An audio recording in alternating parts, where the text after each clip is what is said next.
Hi guys, welcome to our channel AGK Creative Vlogs. ఈరోజు మనం dragon fruit టోడ్లర్స్కి ఎలా feed చేయాలి, ప్రెగ్నెన్సీ వాళ్ళు తినచ్చా లేదా అని తెలుసుకుందాం. నేను చకచకా చెప్పేస్తాను, మీరు టకటకా వినేసి ఫాలో అయిపోండి. ఒక బౌల్లో వాటర్ తీసుకొని డ్రాగన్ ఫ్రూట్ని నీట్గా కడగండి. లోపల తినేదానికి బయట కడగడం ఎందుకు అనుకుంటున్నారా? దానికున్న బ్యాక్టీరియా అండ్ ఎలర్జీస్ మనకి రాకుండా, మన బేబీస్కి రాకుండా. తర్వాత డ్రాగన్ ఫ్రూట్ని 2 halves కింద కట్ చేయండి. కొన్ని డ్రాగన్ ఫ్రూట్స్ వైట్ కలర్లో ఉంటాయి అండ్ కొన్ని ఇలా పింక్ కలర్. ఈ ఫ్రూట్స్ చాలా హెల్తీ అండి. ప్రెగ్నెన్సీ వాళ్ళు కూడా చక్కగా హ్యాపీగా తినొచ్చు. వాళ్ళకి కాన్స్టిపేషన్ ప్రాబ్లమ్స్ ఉంటే అవన్నీ నీట్గా క్లియర్ అవుతాయి. టోడ్లర్స్కి డ్రాగన్ ఫ్రూట్ ఫీడ్ చేయడం వల్ల vitamin A and vitamin C లభిస్తుంది. వాళ్ళ గ్లోయింగ్ స్కిన్ ఇంకా గ్లో అవుతూనే ఉంటుంది అండ్ బోన్స్ కూడా స్ట్రెంగ్తన్ చేస్తుంది.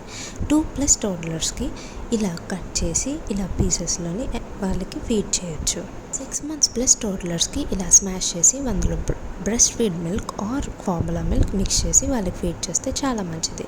ఇప్పుడే సాలిడ్ స్టార్ట్ చేసిన వాళ్ళకి ఇలా స్మాష్ చేసి డైరెక్ట్గా ఫీడ్ చేయొచ్చు. చక్కగా హ్యాపీగా తింటారు. అదేనా హెల్తీ వెల్త్ కదా.